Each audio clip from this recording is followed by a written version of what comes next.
Hi, my name is Kent. Welcome to Big Oak Ridge, a small organic farm in northwestern Pennsylvania. Today I'm going to demonstrate how to harvest pampas grass. Pampas grass is a large ornamental reed-like grass that grows nearly anywhere. It can reach over 6 feet high and develops a plume-like frond in late summer. Pampas grass must be cut down every year and disposed of.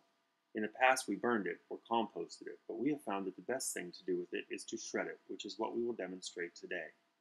The first step in harvesting your pampas grass crop is to cut and gather the crop. We have a stand of pampas grass that runs the entire length of our road frontage, a pampas hedge about 600 feet long. The pampas grass provides a windbreak and also helps keep road noise and dust down in the summer and fall. In the winter it acts as a snow fence. We harvest the pampas grass in the early spring before the new shoots appear. Always make sure you use appropriate safety equipment such as goggles and gloves. Pampas grass can splinter and it can be sharp. We'll be harvesting our crop using a commercial-grade power hedge trimmer, which works very well for this purpose. It does require a lot of bending and stooping, however.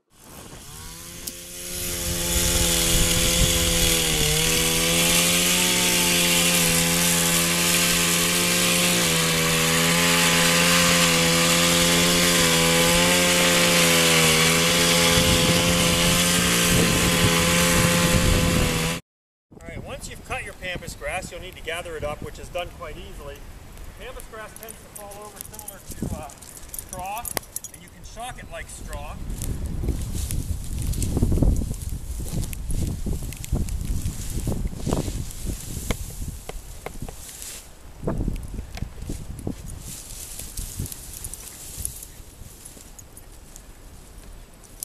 You want to gather your pampas grass into piles.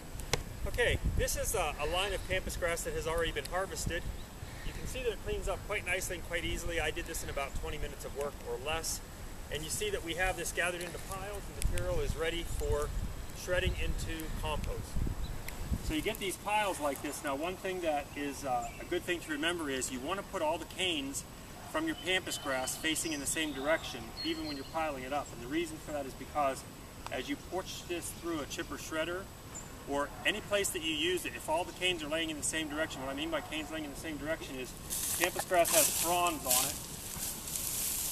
You want the frondy ends all to be facing the same way. Now, I chose the one pile that I didn't get piled correctly to do this portion of the video. I have fronds going both directions a little bit on this pile, but not bad. I usually try to lay them all so that they're facing the same way. And then when I load them into my trailer to haul them, I do the same thing. I get them all loaded in the same direction, so that they're easy to load and unload and so that they're easy to put through the chipper shredder.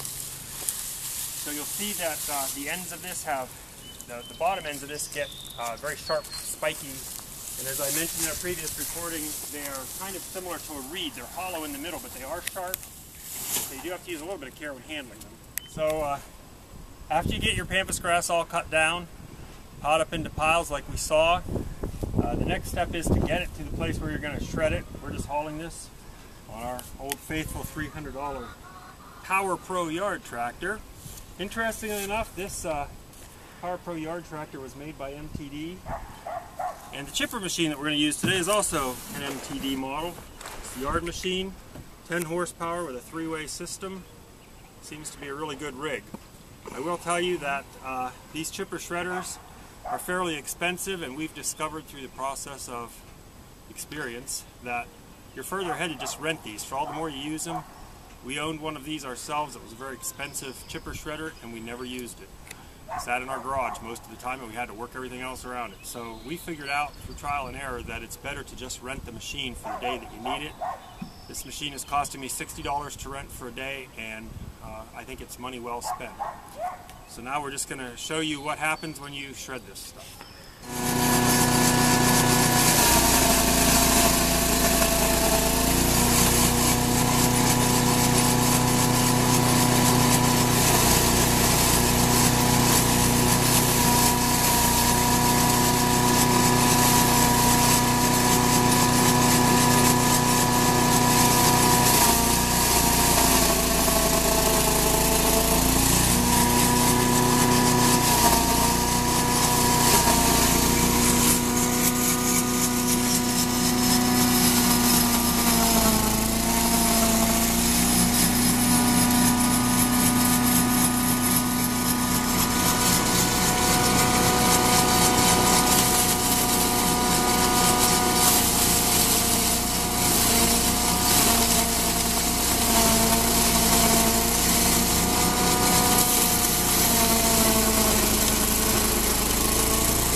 after you shred your stuff, you'll find that it makes an extremely nice textured mulch.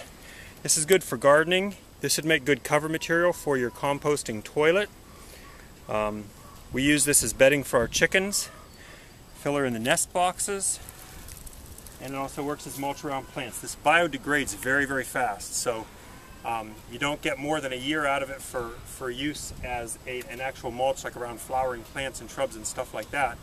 But it makes really good layer material for your lasagna gardening. So here you see a year's worth of harvest. This is actually about half a harvest. We usually get about 2 pickup truckloads or 3 cubic yards of material.